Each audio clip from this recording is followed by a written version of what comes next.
Indonesia darurat konstitusi. Saudara, dunia politik di Indonesia sedang tidak baik-baik saja.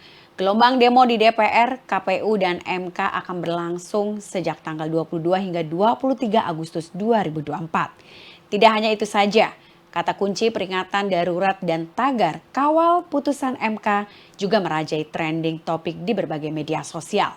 Masyarakat pun ramai menggaungkan video berisikan narasi peringatan darurat di media sosial dengan berlatar belakang warna biru dan terdapat gambar lambang Garuda. Peringatan darurat ini merupakan bentuk protes rakyat Indonesia pada sejumlah tokoh di tengah upaya DPR dan pemerintah yang menganulir putusan Mahkamah Konstitusi atau MK yang mengubah ambang batas syarat dari pencalonan kepala daerah. Kemudian Panitia Kerja atau Panja Revisi Undang-Undang Pemilihan Kepala Daerah menyepakati batas minimum calon kepala daerah paling rendah 30 tahun untuk calon gubernur dan calon wakil gubernur 25 tahun pada saat pelantikannya. Hal ini sangat berbeda dari putusan Mahkamah Konstitusi.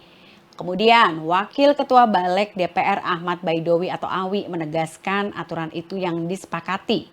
Sebab pihaknya lebih memilih merujuk pada putusan Mahkamah Agung ketimbang Mahkamah Konstitusi sebagai norma hukum dalam menyepakati ketentuan batas usia minimum dari calon kepala daerah untuk maju pilkada karena lebih eksplisit.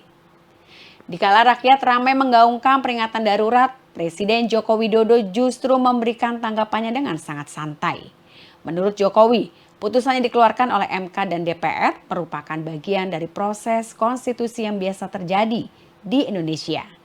Hal tersebut dikatakannya pada Rabu 21 Agustus. Jokowi pun akan menghormati Panitia Kerja atau Panja Revisi Undang-Undang Pilkada Badan Legislasi DPR RI dan juga putusan MK. Ia menegaskan segala putusan terkait pilkada tersebut merupakan ranah dari legislatif. Pak, kemarin kan MK sudah mengeluarkan putusan yang mengubah threshold syarat pencalonan untuk pilkada. Tapi hari ini DPR, Balik DPR khususnya melakukan rapat untuk membahas RUU pilkada. Gimana Pak tanggapannya Pak? Ya, kita hormati kewenangan dan keputusan dari masing-masing lembaga negara. Itu proses konstitusional yang biasa terjadi di lembaga-lembaga negara yang kita miliki.